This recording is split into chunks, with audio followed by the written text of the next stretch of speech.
السلام علیکم، books for ever میں خوش آمدید۔ آج کا ہمارا ناول ہے لاکھ جتن کر ہاری، جس کی رائٹر ہیں مسکان اعظم۔ تو ہم آغاز کرتے ہیں آج کے ہمارے ناول کی 12ویں ایپیسوڈ کا۔ پریشے آج رات 8 بجے کی فلائٹ سے پاکستان آ رہی تھی۔ اسے خوش آمدید کہنے کے لیے شہریار نے آج گھر میں پارٹی رکھی تھی، جس میں پریشے کے چند دوستوں کے ساتھ ساتھ شہریار نے اپنے جاننے والوں کو بھی مدعو کیا تھا۔ وہ صبح سے پارٹی کے انتظامات دیکھ دیکھ کر نڈھال ہو چکا تھا۔ اب بھی وہ لان میں چلا آیا تھا جہاں پارٹی کے انتظامات کیے جا رہے تھے۔ نظر کے سامنے سبزہ زار پھیلا ہوا تھا، جس کے درمیان میں ایک تنگ پتھریلی روش دائیں جانب مڑتی دکھائی دیتی تھی۔ وہ اس پر چلتے ہوئے روش کے آخر تک چلا آیا، جس کے اختتام پر 2 دیواریں تھیں۔ ایک دیوار سبز رنگ کی بیلوں سے ڈھکی ہوئی تھی، جبکہ دوسری دیوار کے ساتھ چھوٹے چھوٹے پودے تھے جن کی کئی دنوں سے کاٹ چھانٹ ہونا باقی تھی۔ ان پودوں کی کیاریاں بھی صاف دکھائی نہیں دے رہی تھیں۔ جنید، اس نے گھر کے مالی کو آواز دی۔ جی صاحب جی۔ کچھ ہی دیر بعد جنید اس کے سامنے کھڑا تھا۔ وہ چھوٹے قد کا اور گہری رنگت کا تھا۔ عمر شاید 30-35 سال تھی۔ ہاتھوں اور کپڑوں پر لگی مٹی اس بات کی نشاندہی کر رہی تھی کہ وہ لان کے دوسرے حصے میں کام کر رہا تھا۔ یہ اس طرف کے پودوں کی کاٹ چھانٹ نہیں کرتے تم؟ اس کے ماتھے پر شکنیں گہری ہوئی تھیں۔ معافی چاہتا ہوں صاحب جی، وہ اپنی کام چوری پر شرمندہ ہوا تھا۔ اس کام چوری کے لیے تمہاری تنخواہ کاٹ لینی چاہیے، لیکن میں ایسا نہیں کروں گا۔ آج پریشے آ رہی ہے، اس لیے میں نہیں چاہتا کہ اس خوشی کے موقع پر کوئی اداس ہو۔ احسان جتلاتے ہوئے وہ جانے کے لیے پلٹ گیا۔ بہت بہت شکریہ صاحب جی۔ جنید کی خوشی دیدنی تھی۔ ٹھیک ہے، آئندہ خیال رکھنا، اچھے سے ان کی کاٹ چھانٹ کرو اور ان بیلوں کو بھی پانی دو۔ پتے پیلے پڑ رہے ہیں ان کے۔ ایک نظر اپنی پیاری بیلوں پر ڈالتے ہوئے وہاں سے چلا گیا۔ اس لان کے ایک ایک پودے کو اس نے اپنے ہاتھوں سے لگایا تھا، ان بیلوں کو بھی جو دیوار پر پھیلی نظر آتی ہیں، یوں جیسے یہ دیوار بنی ہی ان بیلوں سے ہوئی ہو۔ چہرے پر جنید کی وجہ سے آئی بیزاریت کو ہٹاتے وہ کچن میں چلا آیا، جہاں 2 شیف کاؤنٹر کے قریب کھڑے مختلف اقسام کی ڈشز بنانے میں مشغول تھے۔ گھر کے چند ملازم ان کی مدد کروانے کے لیے وہاں موجود تھے، جو ان دونوں کی ہدایات کے عین مطابق کام کرنے کی کوشش کر رہے تھے۔ اس لسٹ میں موجود ہر ڈش پریشے کی پسند کی تھی، اور میں چاہتا ہوں کہ آج کے ڈنر میں اس کی پسند کی ہر ڈش موجود ہونی چاہیے۔ اٹالین، تھائی، چائنیز، سب کچھ۔ اس کے سامنے رکھی ایک فہرست کی طرف اشارہ کرتے ہوئے پرجوش انداز میں کہا۔ وہ آج کی پارٹی پریشے کو ایک بہترین سرپرائز کے طور پر دینا چاہتا تھا۔ آپ فکر نہ کریں سر، ایسا ہی ہوگا۔ ان میں سے ایک شیف نے اسے یقین دلایا تھا، اس نے انہیں یہاں بلا کر بہترین فیصلہ کیا تھا۔ Thank you and carry on. یہ کہہ کر وہ کچن سے باہر نکل آیا اور بالائی سیڑھیاں چڑھتا ہوا اپنے کمرے میں چلا گیا، جہاں اسے کچھ ضروری ای میلز کو سینڈ کرنا تھا۔ آسمان کے تھال پر چاند کی گول ٹکی نمایاں ہو رہی تھی۔ لان میں پارٹی کے انتظامات مکمل تھے۔ پریشے کو سفید رنگ بہت پسند تھا، اس لیے اس پارٹی کا تھیم بھی سفید رکھا گیا تھا۔ شرکت کرنے والے تمام مہمان سفید رنگ پہنے ہوئے تھے۔ وسیع لان کے وسط میں ایک لمبی میز بچھی ہوئی تھی، جس کے گرد کرسیاں رکھی گئی تھیں۔ میز اور کرسیوں کے کور سفید رنگ کے تھے، جس پر لال ربن بندھے ہوئے تھے۔ چھوٹی چھوٹی سفید روشنیوں کی چادر میز سے کافی اوپر تنی نظر آتی تھی۔ پتھریلی روش کے گرد اور کیاریوں کے باہر سفید روشنی کی لالٹینیں منظر کو خوابناک بنا رہی تھیں۔ تزئین و آرائش کے لیے استعمال ہونے والے سفید رنگ کے پھول نہایت حسین معلوم ہو رہے تھے، جیسے وہ بنے ہی آج کی رات کو سجانے کے لیے ہوں۔ سفید لباس میں ملبوس مہمان ہاتھوں میں اپنے من پسند مشروب لیے آج کی مہمان خصوصی کا انتظار کر رہے تھے۔ کچھ ہی دیر میں گاڑی پورچ میں آ کر رکی تھی۔ سب کی نظریں گاڑی کی طرف اٹھی تھیں، جس میں شہریار نکلتا دکھائی دے رہا تھا۔ سفید پینٹ پر سفید شرٹ پہنے، بالوں کے اسپائکس بنائے وہ ہینڈسم دکھائی دے رہا تھا۔ چہرے پر مخصوص مسکراہٹ سجائے وہ پچھلا دروازہ کھول رہا تھا، جس سے پریشے باہر نکل رہی تھی۔ اس کی آنکھوں پہ سیاہ رنگ کی پٹی بندھی ہوئی تھی۔ پریشے نے شہریار کا دیا ہوا سفید گاؤن پہن رکھا تھا، جو اوپر سے تنگ تھا اور نیچے جا کر پھیل جاتا تھا۔ وہ چلتی تو اس میں لہریں پیدا ہوتی تھیں۔ بالوں کی چٹیاں بنا کر اس نے بائیں کندھے پر رکھی ہوئی تھی۔ سفید پھولوں سے بنا تاج اس کے سنہری بالوں میں جچ رہا تھا۔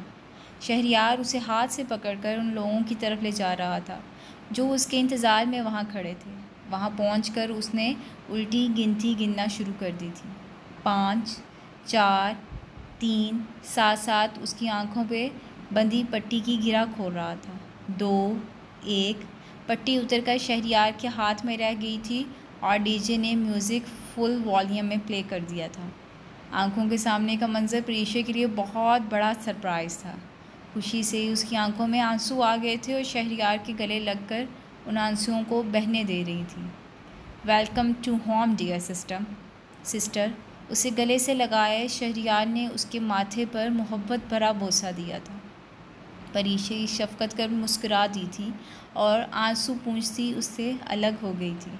Thank you bro, you are welcome sweetie. وہ خوش تھا کیونکہ اس کی بہن خوش تھی۔ اسے اس دنیا میں صرف 2 لوگوں کی خوشی عزیز تھی، ایک پریشا کی اور دوسری انزش کی۔ ان دونوں کی خوشی میں ہی شہریار کی اصل خوشی تھی۔ میوزک چل رہا تھا اور وہ اپنے دوستوں سے مل رہی تھی۔ ایک لمبے عرصے بعد ان سے مل کر اسے اچھا لگ رہا تھا۔ کاش وہ بھی اس پارٹی میں اس کے ساتھ ہوتا، وہ سب سے اس کا تعارف کرواتی۔ کاش ذہن میں آئے اس افسردہ کر دینے والے خیال کو جھٹک کر وہ شہریار کے ساتھ کھانے کی میز کی طرف بڑھ گئی جہاں پر ویٹرز کھانے کی ڈشز سجا رہے تھے۔ آسمان کے تھال پر چاند کی ٹکی اب واضح نظر آ رہی تھی۔ دیوار پر لگی گھڑی رات کے 12:30 بجا رہی تھی۔ ایسے میں وہ کمرے میں لیٹی میوزک کی اس تیز آواز کی وجہ سے آگ بگولا ہو رہی تھی جو نہ جانے کس طرف سے آ رہی تھی۔ اسے مکمل خاموشی میں سونے کی عادت تھی۔ ذرا سی بھی آواز اس کی نیند میں خلل پیدا کر دیتی تھی۔ اسے نیند سے جگانے کے لیے کسی کے قدموں کی آہٹ بھی کافی ہوتی تھی، یہاں تو پھر ہپ ہاپ میوزک کی آواز آ رہی تھی۔ ایسا بے ڈھنگا سا میوزک اسے کبھی نہیں پسند تھا۔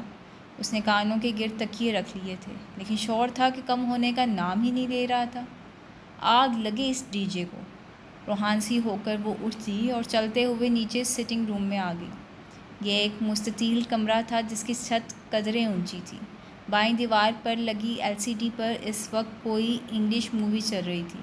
آواز قدرے پست تھی۔ سامنے والی دیوار شیشے کی تھی جس کے اس پار روشنیوں میں ڈوبا لان صاف دکھائی دے رہا تھا۔ درمیان میں لکڑی کی ایک گول میز پڑی تھی جس پر چائے کا کپ خالی پڑا تھا، ساتھ ہی کچھ فائلز بے ترتیب پڑی تھیں۔ دائیں دیوار کے ساتھ آرام دہ صوفے تھے جن میں سے ایک پر وہ بیٹھا ہوا تھا، اپنے مخصوص لیب ویئر میں ملبوس لیپ ٹاپ کو گود میں رکھے وہ اس پر کچھ ٹائپ کر رہا تھا۔ اس کے یوں اندر داخل ہونے پر تبریز کی نظریں بے ساختہ دروازے کی طرف اٹھی تھیں۔ ان آنکھوں میں حیرت در آئی تھی۔ تم سوئی نہیں ابھی تک؟ دیوار پر لگی گھڑی سے وقت دیکھتے ہوئے اس نے حیرت سے دریافت کیا۔ یہ کدھر گھر لے لیا ہے آپ نے؟ آنکھوں میں آئی نیند کو ہاتھوں سے مسل کر بھگاتے ہوئے دوسرے صوفے پر براجمان ہو گئی۔ کیوں، کیا ہوا؟ وہ سمجھا نہیں تھا۔ بھئی گھر لینا ہی تھا تو کسی شریف محلے میں لیتے، یہاں ہر دوسرے دن کہیں نہ کہیں پارٹی ہو رہی ہوتی ہے۔ صوفے پر آلتی پالتی مارے بیٹھی وہ رو دینے والی تھی۔ کھڑکی بند کر دیتی انزش۔ سنجیدگی سے اپنا کام جاری رکھتے ہوئے اس نے ہمیشہ کی طرح اسے مشورے سے نوازا تھا۔ یہ خیال مجھے پہلے کیوں نہیں آیا؟ پلکیں تیز تیز جھپکتی اس نے تبریز کو داد دی تھی۔ وہ اٹھ کر کھڑکی بند کر دیتی تو شاید آواز آنا بند ہو جاتی، کیونکہ تمہارے پاس جو دماغ ہے وہ صرف تمہاری کھوپڑی کے خلا کو پر کرنے کے لیے رکھا گیا ہے۔ لیپ ٹاپ پر اس کی انگلیاں تیزی سے چل رہی تھیں اور وہ بنا اسکرین سے نظریں ہٹائے اسے کہہ رہا تھا، اور آپ کے پاس جو دماغ ہے وہ بس لوگوں کے خلاف منصوبے بنانے کے لیے آپ کی کھوپڑی میں رکھا گیا ہے۔ ماحول کی بیزاریت اس کے لہجے میں در آئی تھی۔ اب کی بار تبریز مسکرا دیا تھا اور لیپ ٹاپ سلیب پر رکھا خود گلاس وال کے قریب آ گیا۔ اچھا ایک بات تو بتاؤ۔ مجھے نہیں بتانی آپ کو کوئی بھی بات۔ صوفے کی پشت سے ٹیک لگا کر وہ آنکھیں موندے لیٹ گئی۔ بتانی تو پڑے گی ہی تمہیں۔ اچھا پوچھیں؟ وہ ہار گئی تھی۔ تمہیں میوزک کی آواز تنگ کری ہے یا پھر یہ بات زیادہ پریشان کری ہے کہ یہ آواز شہریار کے گھر سے ہی آ رہی ہے؟ شیشے کے اس پار آسمان کی طرف دیکھتے ہوئے اس نے عجیب سا سوال کیا تھا۔ کم از کم انزش کے لیے یہ بہت عجیب تھا۔ وہ آنکھوں میں تحیر لیے اس شخص کو دیکھتی رہی جسے نہ جانے اس وقت کیا سوجی تھی۔ میں نے کچھ پوچھا ہے انزش، مجھے نہیں دینا آپ کے کسی بھی ایسے سوال کا جواب۔ نیند سے اس کی آنکھیں بند ہو رہی تھیں۔ اوکے، عدالت میں گواہی دوں گی حشام یا شہریار کے خلاف؟ بنا اس کی طرف دیکھے اس نے ایک اور عجیب سوال کیا تھا جس نے انزش کو حیرت کا شدید جھٹکا دیا تھا۔ کیسی گواہی؟ آنکھیں پوری طرح کھولے وہ استفسار کرنے لگی۔ یہی کہ یہ قتل حشام نے کیا ہے، نہایت سکون سے کہتا وہ بظاہر آسمان پر چاند دیکھنے میں محو تھا، مگر دماغ میں چل کچھ اور ہی رہا تھا۔ نہیں، ہرگز نہیں، اس نے سختی سے منع کیا تھا۔ وہ حشام کے خلاف کبھی سچی گواہی نہیں دے سکتی تھی، یہاں تو پھر اسے جھوٹی گواہی دینے کا کہا جا رہا تھا، وہ بھی اس شخص کے کہنے پر جسے وہ اپنا سب سے بڑا دشمن مانتی تھی۔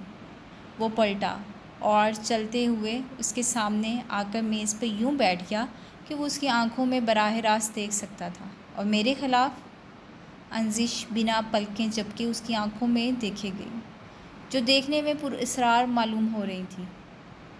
بولو انزش جمال، اگر تمہیں حشام کو بچانے کے لیے میرے خلاف گواہی دینی پڑی تو کیا تم دو گی؟ ہاں، دوں گی، نظریں چراتی اس نے کہا تھا۔ اس جواب پر وہ مسکرا دیا تھا جیسے جانتا ہو کہ انزش کیا جواب دینے والی ہے۔ لیکن جانتی ہو جھوٹی گواہی کی کیا سزا ملتی ہے؟ مجھے حشام کے لیے ہر سزا منظور ہے۔ وہ اسے بہت کچھ جتا رہی تھی۔ تبریز کچھ ثانیے کے لیے خاموش رہا اور پھر بولا، کیا تم نے سوچا ہے کہ اگر حشام واقعی ایک قاتل ہوا تو؟ میرے ذہن میں ایسی کوئی فضول سوچ نہیں آتی۔ میں یہ تو مان سکتی ہوں کہ تبریز افندی قاتل ہے، مگر یہ کبھی نہیں کہ حشام کوئی قتل کر سکتا ہے، چاہے اس نے وہ قتل میری آنکھوں کے سامنے ہی کیوں نہ کیا ہو۔ اس کی پراسرار آنکھوں میں جھانکتے ہوئے وہ اس وقت بے خوف بول رہی تھی۔ یہ تو وقت بتائے گا کہ تم کس پہ یقین کرنے والی ہو اور کس پہ نہیں۔ اب جائیں یہاں سے، مجھے نیند آ رہی ہے۔ وہ اس سے مزید بات نہیں کرنا چاہتی تھی۔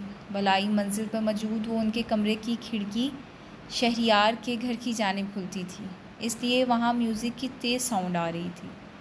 سٹنگ روم گراؤنڈ فلور پر موجود تھا، اس لیے یہاں شور قدرے کم محسوس ہو رہا تھا۔ میں کیوں جاؤں، تم آئی ہو یہاں؟ وہ خفا سوچ کر دوبارہ اسی جگہ پر آ کر بیٹھ گیا جہاں وہ کچھ دیر پہلے کام کر رہا تھا۔ تو انزش کے ابرو سوالیہ انداز میں اٹھے تھے۔ تو تم جاؤ یہاں سے۔ کندھے اچکاتا وہ لیپ ٹاپ آن کر چکا تھا، مطلوبہ اسکرین کھل کر سامنے آ گئی تھی۔ مجھے سونا ہے یہاں۔ ایک ایک لفظ اس نے چلا کر ادا کیا تھا کہ شاید تبریز کو اس کی بات سننے میں غلطی ہو رہی ہے، اور مجھے کام کرنا ہے یہاں، جو میں پہلے سے ہی یہاں بیٹھا کر رہا تھا۔ وہ بھی اسی انداز میں کہہ رہا تھا، مگر لہجہ مصنوعی محسوس ہو رہا تھا، جیسے وہ بس اس کی نقل کر رہا ہو۔ آگ لگے آپ کے اس کام کو جو لوگوں کو برباد کرنے کے لیے کبھی ختم ہی نہیں ہوتا۔ جھنجھلا کر کہتی وہ اٹھ کر وہاں سے جانے لگی تھی۔ جانتی تھی کہ وہ اپنی ضد چھوڑ کے یہاں سے کبھی نہیں جائے گا۔ ایک تو تم فوراً سے پہلے ہر چیز کو آگ لگا دیتی ہو۔ اسے برا محسوس ہوا تھا، کاش لگا سکتی۔ دوپٹہ سنبھالتی وہ روم سے باہر کی طرف چل دی تھی۔ اچھا رکو، تبریز نے اسے پکارا تھا۔ کیا ہے اب؟ خونخوار نظریں لیے وہ اس کی جانب پلٹی تھی۔ سو جاؤ تم یہاں، میں باہر بیٹھ کر کام کر لیتا ہوں، اور ڈرنا نہیں ہے اب یہاں، میں باہر ہی ہوں۔ نرمی سے کہتا وہ اپنا لیپ ٹاپ فائل سمیت اٹھا کر دروازے کے قریب چلایا، جہاں وہ آنکھوں میں حیرت لیے کھڑی تھی۔ وہ پل بھر میں رنگ بدل لیتا تھا، کبھی دھوپ بن کر اسے جھلساتا تو کبھی بادل بن کر اس پر سایہ کر لیتا تھا۔ وہ کیا تھا؟ اس کا اصل روپ کون سا تھا؟ ایسے انگن سوال اکثر انزش جمال کے ذہن میں گردش کرتے تھے۔ اگر تمہارا یہیں کھڑے رہ کر نیند پوری کرنے کا ارادہ ہے تو میں واپس صوفے پر بیٹھ کر اپنا کام کر لوں۔ اسے یوں بت بنے کھڑے دیکھ کر وہ جھنجھلایا تھا۔ نہیں، وہ تیزی سے صوفے کی طرف لپکی تھی کہ کہیں وہ واقعی اپنا ارادہ بدل کر دوبارہ وہاں بیٹھ نہ جائے۔ اس کی اس حرکت پر دھیرے سے مسکراتا وہ باہر چلا گیا۔ انزش صوفے پر آرام دہ حالت میں لیٹ گئی۔ بہت جلد نیند نے اسے اپنی آغوش میں لے لیا تھا اور وہ گہری نیند میں چلی گئی تھی۔ 25 اگست 2009۔ لاہور شہر کے مغرب کی جانب سورج غروب ہوتے دکھائی دے رہے تھے۔ مغرب کی اذان ہونے میں ابھی کچھ وقت باقی تھا۔ ایسے میں لاہور کی اس تنگ گلی میں واقع مکان میں آئیں تو میاں اپنے بیٹے کے ساتھ بیٹھی اس کی کسی بات پر مسکراتی نظر آ رہی تھی۔ جینس پر سرخ رنگ کی ڈھیلی سی شرٹ پہنے وہ اس سے باتوں میں مشغول تھی۔ ماما، کیا آپ کو پتہ ہے کہ یہ ایک اسپائی روبوٹ ہے اور اس کا نام اسپائی روبو ہے؟ وہ ہاتھ میں پکڑے روبوٹ کو دیکھتے ہوئے پوچھ رہا تھا۔ کیا واقعی؟ میاں نے مصنوعی حیرت کا اظہار کیا تھا کیونکہ وہ یہ بات پہلے سے ہی جانتی تھی۔ جی بالکل۔ اس کا انداز ایسا تھا جیسے کہہ رہا ہو کہ دیکھا ماما، آپ کو نہیں پتہ تھا کہ میں نے کیا بنا ڈالا ہے۔ اور ہمارا یہ روبوٹ کس پر نظر رکھے گا؟ اس سے روبوٹ اپنے ہاتھ میں لے کر وہ اشتیاق سے پوچھ رہی تھی۔ یہ آپ پر اور پاپا پر نظر رکھے گا۔ اس نے سیکرٹ بتا دیا تھا، اس بات سے بے خبر کہ اب وہ روبوٹ اسپائی نہیں رہا۔ کیوں بھئی؟ میاں کا لہجہ انگلش تھا۔ اس کی اردو کا تلفظ انگریزی لہجے کی وجہ سے مختلف تھا۔ میاں نے زنید کے ساتھ رہ کر بہت حد تک اردو زبان سیکھ لی تھی۔ وہ اب اردو لکھنا بھی جان چکی تھی، مگر ان کے بیٹے کی اردو میاں سے بھی زیادہ خراب تھی، لیکن وہ کسی حد تک اردو بول لیتا تھا اور سمجھ بھی سکتا تھا، تاکہ مجھے پتہ چلتا رہے کہ میرے ماما پاپا ہر وقت ان کاغذوں میں کیا ڈھونڈتے رہتے ہیں۔ وہ معصومیت سے ہر چیز آشکار کر رہا تھا۔ کن کاغذوں میں؟ میاں مسکرا دی تھی۔ جو نیچے بیسمنٹ میں پڑے رہتے ہیں۔ اس نے میاں کے ہاتھ سے اپنا روبو اسپائی واپس لے لیا تھا۔ ہا ہا ہا ہا۔ وہ اپنے بیٹے کے اس معصومیت بھرے تجسس پر دل کھول کر ہنستی تھی۔ اس کی آنکھیں بھی ہیں اور کان بھی۔ وہ اب اپنے روبوٹ کی خصوصیات گنوا رہا تھا۔ ہاں، یہ تو پھر بہت کام کی چیز ہے۔ چیز نہیں ہے یہ ماما، یہ روبوٹ ہے۔ ناک سکیڑ کر اس نے اتنے پیارے انداز میں کہا تھا کہ میاں نے بے اختیار اسے اپنے گلے سے لگایا تھا۔ سوری مائی بوائے۔ وہ جان چکی تھی کہ اس کے بیٹے کو اپنے روبوٹ کی شان میں یہ گستاخی بری لگی تھی۔ اٹس اوکے ماما۔ اس کے گلے سے ہی لگے اس نے روبوٹ کو رشک بڑی نظروں سے دیکھا تھا۔ پاپا کب تک آئیں گے ماما؟ وہ پوچھ رہا تھا۔ زنید صبح سے کہیں غائب تھا۔ آپ کے پاپا تبریز سے ملنے گئے ہیں، بس آتے ہی ہوں گے۔ میاں اس سے الگ ہو گئی تھی، یوں کہ وہ بآسانی اس کی تیکھی ناک پر چٹکی کاٹ سکتی تھی۔ اس کی ناک زنید جیسی تھی، آنکھیں، بال اور رنگت میاں جیسی۔ آپ کو پتہ ہے وہ اب مجھے بالکل بھی اچھے نہیں لگتے، اور نفرت سے کہہ رہا تھا۔ سر قدرے جھکا ہوا تھا، یوں کہ نظریں ابھی بھی گود میں رکھے روبوٹ پر تھیں۔ کیوں بیٹا؟ اس نے حیرت سے استفسار کیا تھا۔ اس دفعہ وہ مجھے سالگرہ پر کوئی سرپرائز نہیں لے کر آئے، میں خفا ہوں ان سے۔ منہ پھلائے وہ اپنے گلے شکوے کہنے لگا تھا۔ بس حالات ہی کچھ ایسے پیدا ہو گئے ہیں مائی سن، اب پتہ نہیں وہ ہم سے بھی ملنے آئیں گے یا نہیں۔ ڈبڈباتی آنکھوں سے کہتی وہ رخ موڑ کر بیٹھ گئی تاکہ اس کا بیٹا اسے یوں روتے ہوئے نہ دیکھ سکے۔ میں بہت سارے گیجٹس بناؤں گا ماما، سب کچھ ٹھیک کر دوں گا۔ لہجے میں خود پر اعتماد لیے وہ اپنا سر اپنی ماں کی گود میں رکھتے ہوئے کہہ رہا تھا۔ اس بات پر میاں نے سر جھکا کر اس کے معصوم چہرے کی طرف دیکھا تھا۔ مجھے یقین ہے میرے بچے، ایک دن تم یہ سب کچھ ٹھیک کر دو گے۔ میاں کو اس پر نہ جانے کیوں اتنا یقین ہو چلا تھا۔ وہ گود میں سر رکھے آنکھیں موندے نہ جانے کب سو گیا تھا، اس بات سے بے خبر کہ اس کی ماں اس وقت اس سے کیا کیا امیدیں باندھ رہی ہے۔ 25 اگست 2009 عشاء کے بعد کا وقت تھا۔ لاہور کی یہ تنگ گلیاں اس وقت سنسان دکھائی دے رہی تھیں۔ ایسے میں اس بل کھاتی گلی میں آئیں تو گھروں کے باہر لگی لائٹس اندھیرے کو مات دینے کی کوشش کر رہی تھی۔ وہ دونوں اس وقت گھر کے تہہ خانے میں موجود تھے اور یہاں سے ایک دفعہ بخیر و عافیت جانے کی تیاری میں تھے۔ زنید کی تبریز سے ملاقات تو نہیں ہو پائی تھی، لیکن اسے یہ اطلاع ضرور مل گئی تھی کہ وہ دونوں میاں بیوی کچھ دنوں تک قتل کر دیے جائیں گے۔ وہ جلدی میں سب کچھ سمیٹ رہے تھے تاکہ جلد از جلد یہاں سے نکل کر کہیں اور جا سکے۔ ان کا بیٹا اپنے کھلونوں کو بائیں دیوار کے ساتھ بنی شیلف پر ترتیب سے رکھ رہا تھا۔ چہرے پر اداسی کا راز نظر آ رہا تھا، جیسے وہ جان چکا تھا کہ کیا ہونے جا رہا ہے۔ وہ کھلونے ترتیب سے رکھ کر بنا شور کیے تہہ خانے کی سیڑھیاں چڑھتے ہوئے بالائی منزل میں آ گیا۔ کچن میں اس کے پسندیدہ سینڈوچ تیار پڑے تھے جو تھوڑی دیر پہلے میاں اس کے لیے بنا کر رکھ گئی تھی تاکہ بھوک لگنے پر وہ اسے کھا سکے۔ ابھی اس نے پہلی بائٹ لی تھی کہ زوردار آواز اس کے کانوں سے ٹکرائی تھی۔ ایک خوف بری لہر اسے اپنے جسم سے گزرتے ہوئے محسوس ہوئی تھی۔ وہ سینڈوچ ہاتھ میں لیے باہر نکل آیا۔ اسی طرح کی آواز اسے دوبارہ سنائی دی تھی اور اس کے ساتھ ہی نیچے سے آتی میاں کی چیخ کی آواز اس کی سماعتوں سے ٹکرائی تھی۔ وہ دبے پاؤں چلتا تہہ خانے کو جاتی سیڑھیوں کے پاس آ گیا۔ اس سے پہلے کہ وہ تاریکی میں ڈوبے یہ زینہ اترتا، موت خود سیڑھیاں چڑھتے ہوئے اوپر آ گئی تھی۔ تہہ خانے سے اسے دو لوگ اوپر آتے دکھائی دے رہے تھے جن کے چہرے کی رنگت اسے وہاں کچھ دیر کر مزید پیلی پڑ گئی تھی۔ انہوں نے کسی سوچ کے تحت ایک دوسرے کی طرف دیکھا تھا اور آنکھوں ہی آنکھوں میں کسی پیغام کی ترسیل کی تھی۔ وہ ان میں سے ایک چہرے کو بہت اچھے سے جانتا تھا۔ اس سے پہلے کہ وہ انہیں کچھ کہتا، اس آدمی کا دایاں ہاتھ بلند ہوا جس میں پکڑے پستول کا رخ اس کی طرف تھا۔ خوف کی وجہ سے اس کے منہ میں موجود لقمہ نگلنا مشکل ہو رہا تھا۔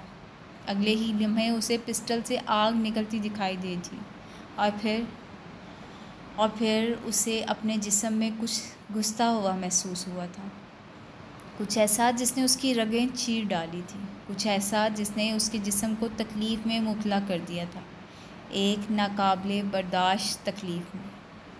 ہاتھ میں پکڑا اس کا پسندیدہ سینڈوچ نیچے گر گیا تھا جہاں سرخ رنگ کا کچھ پھیلتا ہوا نظر آ رہا تھا، سیال مادہ جو شاید اس کے جسم سے نکل رہا تھا۔ میں بہت سارے گیجٹس بناؤں گا مما، سب ٹھیک کر دوں گا۔ آہ! اس سے پہلے کہ وہ سب کچھ ٹھیک کرتا، موت اسے اچک کر لے گئی تھی۔ تہہ خانے میں اب زنیر اور میاں نہیں تھے، ان کی لاشیں پڑی ہوئی تھیں جن سے خون تہہ خانے کے پتھریلے فرش پر بہہ رہا تھا۔ ایک دن ہم ان لوگوں کو ان کے انجام تک پہنچائیں گے۔ آہ! وہ خود ایک بھیانک انجام کو پہنچ چکے تھے۔ 25 اگست 2009۔ ناظرین، ہمیں افسوس سے کہنا پڑ رہا ہے کہ امریکہ سے آئے جوڑے کو لاہور میں قتل کر دیا گیا ہے۔ ناظرین، یہاں ہم آپ کو یہ بتاتے چلیں کہ دونوں میاں بیوی کچھ عرصے سے لاہور میں رہائش پذیر تھے۔ مقتولین کی لاشیں ان کے گھر میں موجود تہہ خانے سے ملی ہیں۔ قاتل لاشیں تہہ خانے میں چھوڑ کر فرار ہو گئے ہیں اور تاحال ان کا کوئی سراغ نہیں لگایا جا سکا۔ 11 بجے کی بلیٹن سے یہ خبر ہر چینل پر نشر کر دی گئی تھی۔ اگلے 1-2 ہفتے پولیس کارروائی کرتی رہی مگر کوئی بھی مجرم ہاتھ نہ لگا اور اس کیس کو یہیں پہ ختم کر دیا گیا۔ مگر کون جانتا تھا کہ 9-10 سال بعد یہ کیس دوبارہ کھلنے جا رہا تھا، یوں کہ اب کی بار قاتل کا بچنا مشکل تھا۔ لاہور شہر پر دوپہر اپنا راج قائم کر چکی تھی۔ موسم میں بہتری آ چکی تھی اور ماحول اب کم حبس زدہ محسوس ہوتا تھا۔ ایسے میں وہ اپنے کمرے میں ڈریسنگ ٹیبل کے سامنے بیٹھی تیار ہوتی نظر آ رہی تھی۔ Of white trouser per maroon رنگ کی شارٹ شرٹ پہنے وہ اپنی تیاری کو فائنل ٹچ دے رہی تھی۔ یہ تیاری آج کے لنچ کے لیے تھی جو شہریار کی طرف سے تھا۔ چہرے پر نیچرل سا میک اپ کیے وہ کچھ حد تک کنفیوز دکھائی دے رہی تھی اور ذہن سوالوں کے انبار کی وجہ سے تھکتا ہوا محسوس ہو رہا تھا۔ ہیئر برش ہاتھ میں لیے وہ اب اسے اپنے بالوں میں چلانے لگی تھی۔ آخر تبریز مجھے خود کیوں کہہ رہا ہے کہ میں شہریار سے ملنے جاؤں؟ کیا یہ بھی اس کا کوئی پلان ہے جس کے لیے وہ مجھے استعمال کر رہا ہے؟ ایسے کئی سوالات میں الجھی وہ بالوں میں دھیرے دھیرے برش چلا رہی تھی کہ کب تبریز کمرے میں داخل ہوا اسے خبر بھی نہ ہو سکی۔ اسے ڈریسنگ ٹیبل کے سامنے یوں بیٹھے دیکھ کر وہ اس کے پاس چلا آیا اور بنا شور کیے اس کے سامنے ہی ڈریسنگ ٹیبل پر بیٹھ گیا۔ نظریں انزش کے چہرے پر تھیں جو کہیں کھوئی ہوئی بیٹھی تھی۔ تمہاری تیاری ہوئی نہیں ابھی مکمل؟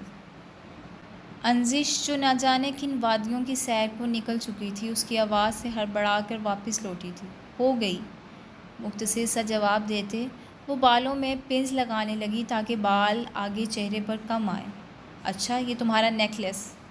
اس نے ہاتھ میں پکڑی ایک چکور سی بلیک مخملی ڈبی اس کی طرف بڑھائی تھی۔ انزش نے سوالیہ نظروں سے اس کی طرف دیکھا تھا۔